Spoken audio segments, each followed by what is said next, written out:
नामदार बाळासाहेब थोरात साहेबांचा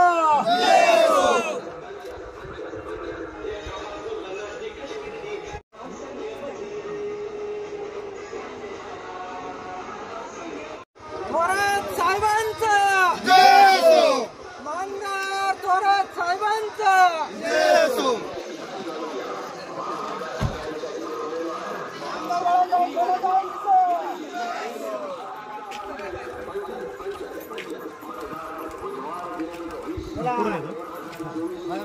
थांबू नका. चला चला एक घर का मारा असेल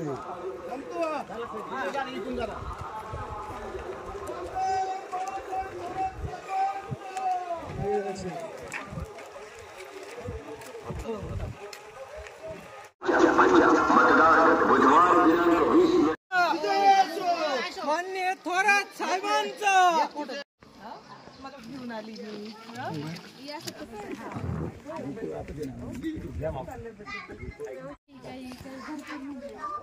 चलो आपण करूया गावाकडे आणणं जरा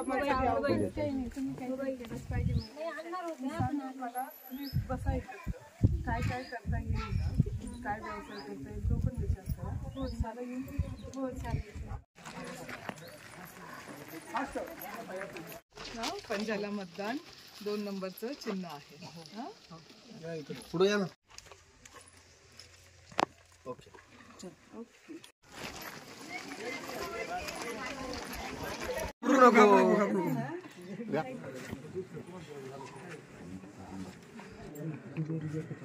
दोन तीन तुम्ही वादा.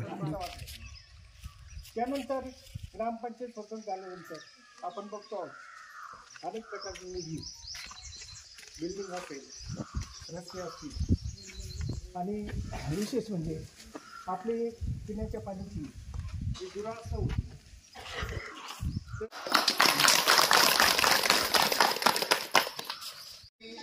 आपण खऱ्या अर्थानं साहेबांच्या निवडणुकीसाठी सामोरं जातोय. असताना साहेब काय असे अनोखे उमेदवार आहे असं काय हे जास्त कुठं कोणाला सांगण्याची गरज नाही.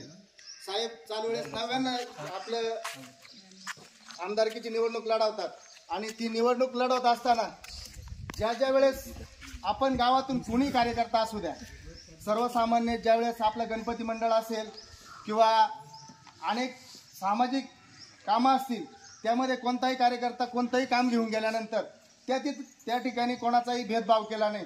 खऱ्या अर्थानं ग्रामपंचायतच्या माध्यमातून सरांनी या ठिकाणी उल्लेख केला की ग्रामपंचायत या ठिकाणी स्वतंत्र केल्यानंतर आपल्या गावचा विकास हा आपण किती झपाट्यानं केलाय. त्याच्यानंतर आपला जो या रस्त्याची जी दुरावस्था आहे ती आपण त्याचं टेंडर झालेलं होतं पण आपण त्याच्याही पाठीमागं लागून तेही काम त्या ठिकाणी सुरू झाले आणि गावामध्ये अनेक रस्ते अनेक गोष्टी आणि सरांनी खरं सांगितलं का खऱ्या अर्थानं आपल्याला 3ची पाईपलाईन होती आणि 3च्या पाईपलाईनमधून आपल्याला पाणी तेवढ्या पुरेशा दाबानं येत नव्हतं आणि ते पाणी येत नसताना आपल्या गावची एवढी दुरावस्था असायची की 4-4, 5-5 फूट खड्डे खाली खोल करून आपल्याला त्यामधून पाणी भरायचं.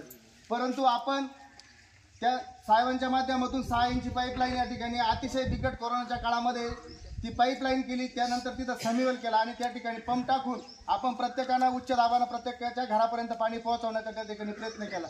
हे सर्व सहकार्य साहेबांचंच आहे. आपण जरी इथं माध्यम असलो आपण कार्यकर्ते आहे पण सर्व सहकार्य साहेबांचंच आहे. साहेबांनी त्या गोष्टीमध्ये बारकाईनं लक्ष घातलेलं असतं आणि ती ग्रामपंचायत सेपरेट करत असताना गावचा विकास करत असताना साहेबांना बल्ब बसवला. गावात जे काही कामं झाले असतील ते साहेबांच्या माध्यमातून झाले. आज आपल्या गावाला 28 लाख रुपये बोनस आपण संस्थेमार्फत वाटला. म्हणजे त्या गोरगरिबाच्या घरामध्ये दिवाळी जी साजरी झाली असेल ती त्यांच्या कष्टाने साहेबांच्या साथीनंच साजरी झाली हे बी लक्षात असू द्या. दुसरी गोष्ट आपण गावामध्ये कुणी असेल मी जर चुकत असेल ना मला कोणी जरी म्हटलं मा दुश्मन जरी सचिन तो आमक्याचं खुन्नसबाजीनं काम केलं नाही ते आज दाखव मारुतीला साक्ष देऊन सांगतो 5 वर्ष आपण सदस्य राहिलो कोणचे रुपये सुद्धा कमावला नाही. फक्त केवळ साहेबांसाठीच आपण लढू राहिलो. गावातून सर्वात जास्त मताधिक्य साहेबांसाठी आपण मिळवून द्यायचंय आणि गावामध्ये कोणतेही काम असू द्या कोणताही विकास असू द्या सर्व कामं आणि विकासाची कामं सगळे जे कोणी केले असतील ते साहेबांनी केले आणि साहेब सोडून आपल्याला कोणीच नाही. बाकीचे जरी कोणी बोलत असतील असं की आम्ही असं करू आम्ही तसं करू, कोणी काही करीत नाही.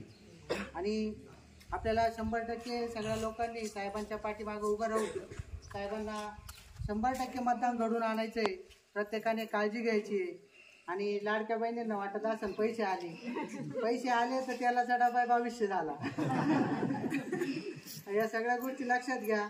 आणि हे पैसे शासनाचेच असतात. कोणी जरी आलं तर शासन स्कीम राबवतं. यात आपलाही वाटा असतो, आपल्या गोष्टींवर टॅक्स बसतो.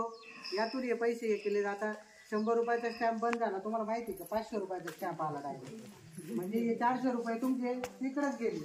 या गोष्टी समजून घेऊन आपण पंजा या निशाणी समोर बटन दाबून साहेबांना प्रचंड मताने निवडून द्या ही नम्र विनंती. प्रथमतः ताईचं स्वागत. गावात परत आपले युवा संवाद झाल्यानंतर तेव्हा पण त्यांनी आपल्याला सांगितलं होतं आपल्या महिला वर्गाला का ताई तुम्ही जरी बचत गटाचे CRP असेल किंवा बचत गटाचं काम बघता तरी आपण तुमच्या बचत गटासाठी काही ना काही करू. आता पण त्यांनी तेच सांगितलं. तरी आपल्या सर्व महिला भगिनींनी साहेबांना प्रचंड मताने विजयी करून आणायचं आहे. कारण आपले पण कामं कसे आहे का आपल्याला सुद्धा आहे बचत गट पुढे न्यायचे. आपण आज गाव पातळीवर आहे तर तालुका पातळीवर आपले पण गाव गेलं पाहिजे. आपण हे कुठंतरी महिला चमकलो पाहिजे आणि हे करून नंतर जिल्ह्यावर पण आपण गेलो पाहिजे. तर आपण त्यांना साथ दिली आता तर पुढं नंतर आपलं पण भवितव्य चांगलं होईल. त्याच्यामुळे प्रत्येक महिलांनी साहेबांना मतदान करायचं. सर्वात वैयक्तिक मला सर्वात जास्त आवडली असेल तर ती आरोग्य विमा. मी डॉक्टर आहे, मला माहिती आहे हॉस्पिटलमध्ये किती खर्च होत असतो. तिथे जर 25 लाखाची आरोग्य विमा असेल आपल्याकडे, मग परिवारावरती काही संकट आलं तर आपल्याकडे जर विमा असला ना तर बऱ्याचशा संकटीला आपण तोंड द्यायला जरा म्हणजे बळ येतं की नाही. त्याच्यामुळे ते 25 लाखाची आरोग्य विमा जी आहे ही सर्वात चांगली स्कीम मला असं वाटतं. शेतकऱ्यांसाठी तर आहेच, युवकांसाठी तर आहेच, महिलांसाठी तर आहे, पण मी डॉक्टर बनून सांगू शकते सर्वात चांगली काही स्कीम असेल तर ती आरोग्य विमाची आहे. आणि चकोर साहेब इथे आलेले आहे. आपल्या सर्वांना माहित आहे की साहेबांच्या मध्ये खूप चांगला व्हिडिओ सगळ्यांना बघायला भेटला होता की कसं उपसा सिंचन योजनेवरती रोख लावण्याचं काम या लोकांनी केलेलं आहे. आपल्या सर्वांना ती गोष्ट माहीत आहे. पण आपल्या सर्वांना ह्यावेळेस एवढंच करायचं आहे की साहेबांना मतदान करायचं आहे, पंजाला मतदान करायचं. आणि शेजारच्या तालुक्यांमधनं कुणी माहेर तिकडं असेल तर सगळ्यांना सांगायचं की पंजालाच मतदान करायचं. आपल्याला इकडचा आमदार आणि तिकडचा आमदार दोन्ही आपलेच आमदार पाहिजे एवढं सर्वांना आमदार बाळासाहेब थोरात साहेबांच्या वतीनं खूप साऱ्या शुभेच्छा देते. आणि तुम्ही स्वस्थ राहा, मस्त राहा. आणि माझ्या महिला आमच्या आहेत जबरदस्त, तशा जबरदस्त राहा एवढंच सांगते. तालुक्याचं पडलं त्याचं वैयक्तिक पडलंय. दुसरा जो आपल्या समोर मी त्याचं नाव सुद्धा घ्यायची गरज नाही. पण साहेब आपले पालक आहेत. साहेबांना आपली गरज आहे ना आपल्याला साहेबांची गरज आहे. हे माझं सगळ्यात महत्वाचं प्रीत वाक्य आहे की थोरात घराण्याला आपली गरज आहे, आपल्याला थोरात घराण्याची गरज आहे. मग लेनदेन जर बरोबरीचा असेल तर ती दोस्ती फार दिवस टिकते. म्हणून ही दोस्तीला 100 वर्ष हो अशी मी या परमेश्वराकडे प्रार्थना करतो.